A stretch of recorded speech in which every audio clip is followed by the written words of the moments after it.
Okay, so on this episode of Mathematics, we're going to review quadratics and how to find the zeros algebraically, or rather, we're going to solve the quadratics by factoring, what we call factoring.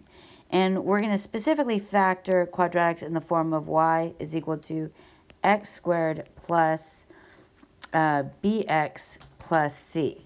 Okay, now, quadratics are normally in the form of ax squared plus bx plus c equal to y. And in this case, the difference between these two quadratic factored forms is that this value here, there's no a value, or rather, the a value is equal to 1. And when our a value is equal to 1 and we're factoring algebraically, it makes it really easy for us to find the zeros of the graph. So I'm going to talk to you about how to do that. Well, first of all, let's talk about what it means to find the zeros of the graph. As a reminder, that is when our y value is equal to 0. Because if I were to draw, I'm just going to draw a quick, easy, small little graph. This is y, this is x, all right. And when I were to draw a figure, all right, as a reminder, when I were to graph this and draw this, my zeros of the graph are here and here. I have two zeros. I have two solutions. And the y value there when I cross the graph is 0. The y value is equal to 0. So that means normally when we were looking for the y-intercepts of 4 with linear equations, we would set x is equal to 0.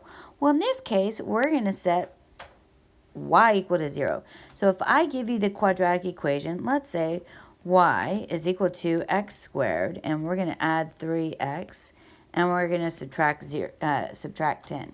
Just like before, okay? I'm going to put the right side in factor form, and then for y, I'm going to put the value, I'm going to say that's equal to 0. And let me use pink just so that that's a little bit more better visible. Okay, so this is going to be equal to 0, and I'm going to say 0 is equal to x squared plus 3x minus 10. And just like before when we were factoring, I'm going to draw my little table here.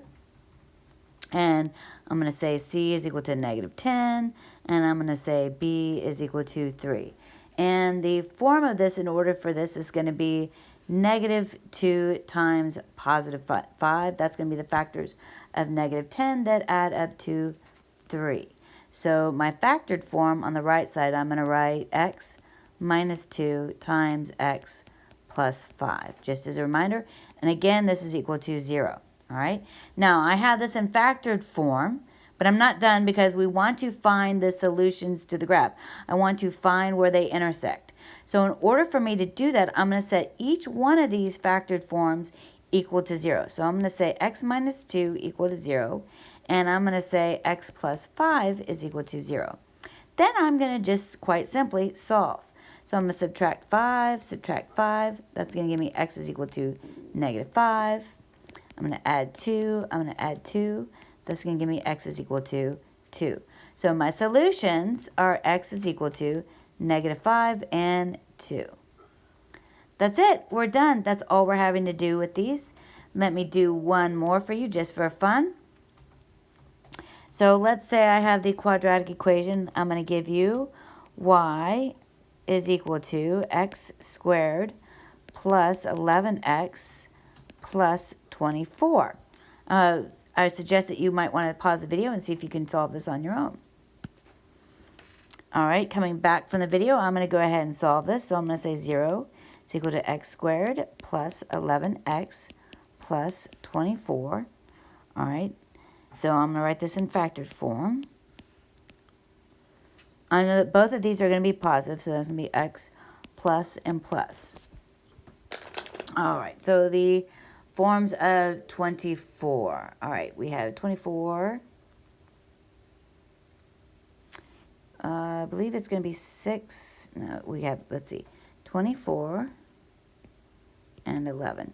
We have 6 times 4. 6 plus 4 is equal to 10, so that's not going to work. 24 divided by 3, we have 3 and times 8, so that could work. 8 plus 3 gives me 11. In fact, that is our factors. So we're going to have 3 and 8. Now, again, just like before. Now, here's the step that you can skip. You can kind of skip that step where I write x plus 3 equal to 0 and x plus 8 is equal to 0. If you understand, when you look at this, when I subtract that, that's going to give me a solution of, it's going to be opposite. So x is going to be equal to negative 8 and negative 3. Those are my zeros or solutions or x-intercepts of this quadratic equation. And that's